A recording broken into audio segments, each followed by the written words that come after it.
பொருளோடு புகழைத் தந்து போற்றிடும் வாழ்வைத் தந்து வருங்காலம் அனைத்தும் செல்வம் வரும் காலம் ஆக்கி வைத்து பெருமைகள் வழங்க வேண்டும், பேரருள் கூட்ட வேண்டும். அருள்மிகு குருவே உன்னை அடிபணிந்து வணங்குகின்றேன்.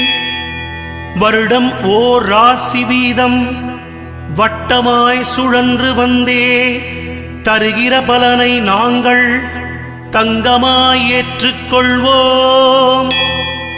வருகிற நாட்களெல்லாம் வசந்தமாய் மாறுதற்கே அருள் தரும் உனது பார்வை அனுதினம் எமக்கு வேண்டும்.